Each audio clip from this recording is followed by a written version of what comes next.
Silêncio augusto cai sobre a cidade santa. A antiga capital da Judéia parece dormir o seu sono de muitos séculos. Além descansa Getsemane, onde o Divino Mestre chorou numa longa noite de agonia. Acolá está o Gólgota sagrado, e em cada coisa silenciosa há um traço da paixão que as épocas guardarão para sempre. E em meio de todo o cenário, como um veio cristalino de lágrimas, passa o Jordão silencioso, como se suas águas mudas, buscando o Mar Morto, quisessem esconder das coisas tumultuosas dos homens os segredos insondáveis do Nazareno. Foi assim, numa dessas noites que vi Jerusalém, vivendo a sua eternidade de maldições. Os espíritos podem vibrar em contato direto com a história, buscando uma relação íntima com a cidade dos profetas, procurava observar o passado vivo dos lugares santos. Parece que as mãos iconoclastas de Tito por ali passaram como executoras de um decreto irrevogável. Por toda parte ainda persiste um sopro de destruição e desgraça. Legiões de duendes, embuçados nas suas vestimentas antigas, percorrem as ruínas sagradas. E no meio das fatalidades que pesam sobre o empório morto dos judeus, não ouvem os homens os gemidos da humanidade invisível. Nas margens caladas do Jordão, não longe talvez do lugar sagrado, onde precursor batizou Jesus Cristo, divisei um homem sentado sobre uma pedra. De sua expressão fisionômica irradiava-se uma simpatia cativante. "Sabe quem é este?" murmurou alguém aos meus ouvidos. "Este é Judas." Judas? Sim, os espíritos apreciam às vezes, não obstante o progresso que já alcançaram, volver atrás, visitando os sítios onde se engrandeceram ou prevaricaram, sentindo-se momentaneamente transportados aos tempos idos. Então mergulham o pensamento no passado, regressando ao presente, dispostos ao heroísmo necessário do futuro. Judas costuma vir à terra nos dias em que se comemora a paixão de Nosso Senhor, meditando nos seus atos de antanho. Aquela figura de homem magnetizava-me. Eu não estou livre da curiosidade do repórter, mas entre as minhas maldades de pecador e a perfeição de Judas existia um abismo. O meu atrevimento, porém, e a santa humildade do seu coração ligaram-se para que eu o atravessasse, procurando ouvi-lo. "O Senhor é, de fato, o ex-filho de Iscariote?"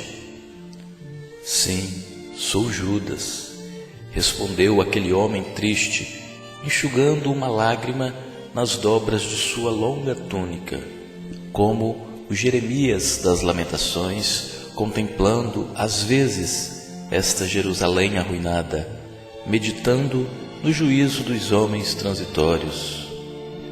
É uma verdade tudo quanto reza o Novo Testamento com respeito à sua personalidade na tragédia da condenação de Jesus?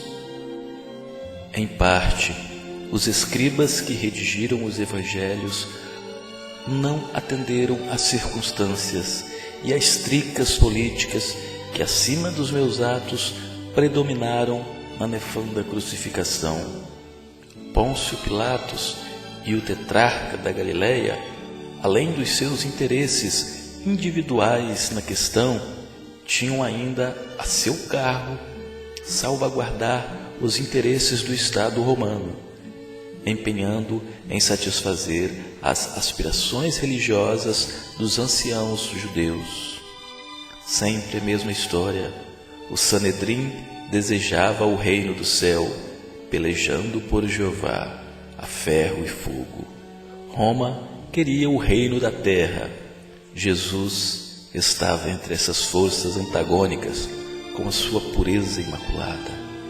Ora, eu era um dos apaixonados pelas ideias socialistas do Mestre, porém, o meu excessivo zelo pela doutrina me fez sacrificar o seu fundador.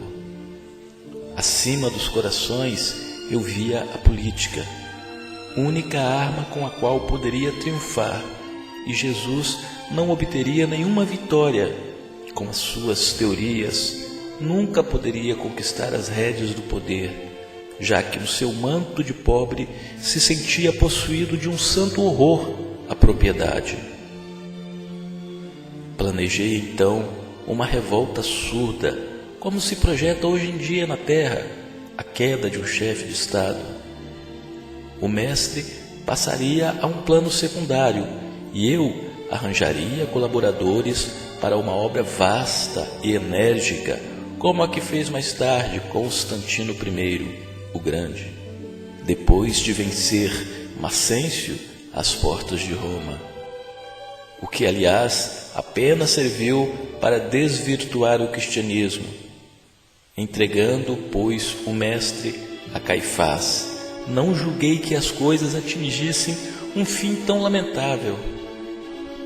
E, ralado de remorsos, presumi que o suicídio era a única maneira de me redimir aos seus olhos. E chegou a salvar-se pelo arrependimento? Não consegui. O remorso é uma força preliminar para os trabalhos reparadores. Depois de minha morte trágica, submergi-me em séculos de sofrimento expiatório de minha falta. Sofri horrores nas perseguições infligidas em Roma aos adeptos da doutrina de Jesus, e as minhas provas culminaram em uma fogueira inquisitorial, onde, imitando o Mestre, fui traído, vendido e usurpado. Vítima da felonia e da traição, deixei na terra os derradeiros resquícios do meu crime, na Europa do século XV.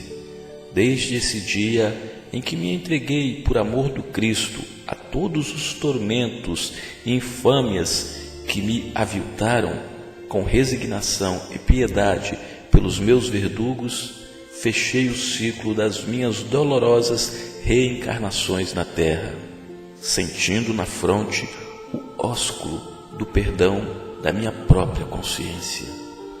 E está hoje, meditando nos dias que se foram, pensei com tristeza. Sim, estou recapitulando os fatos como se passaram. E agora, irmanado com ele, que se acha no seu luminoso reino das alturas, que ainda não é deste mundo, sinto nessas estradas o sinal dos seus divinos passos. Vejo-o ainda na cruz, entregando a Deus o seu destino. Sinto a clamorosa injustiça dos companheiros que o abandonaram inteiramente, e me vem uma recordação carinhosa das poucas mulheres que o ampararam no doloroso transe. Em todas as homenagens a ele prestadas, eu sou sempre a figura repugnante do traidor. Olho complacente os que me acusam sem refletir se podem atirar a primeira pedra. Sobre o meu nome pesa a maldição milenária, como sobre esses sítios cheios de miséria e de infortúnio. Pessoalmente, porém, estou saciado de justiça, porque já fui absolvido pela minha consciência no tribunal dos suplícios redentores. Quanto ao divino Mestre, continuou Judas com seus prantos, infinita é sua misericórdia, e não só para comigo, porque se recebi 30 moedas vendendo aos seus algozes há muitos séculos, ele está sendo criminosamente vendido no mundo a grosso e retalho, por todos os preços, em todos os padrões do ouro aboedado. É verdade, concluí, e os novos negociadores do Cristo não se enforcam depois de vendê-lo. Judas afastou-se, tomando a direção do Santo Sepulcro, e eu, confundido nas sombras invisíveis para o mundo, vi que no céu brilhavam algumas estrelas sobre as nuvens pardacentas e tristes, enquanto o Jordão rolava na sua quietude, como um lençol de águas mortas, procurando um mar morto.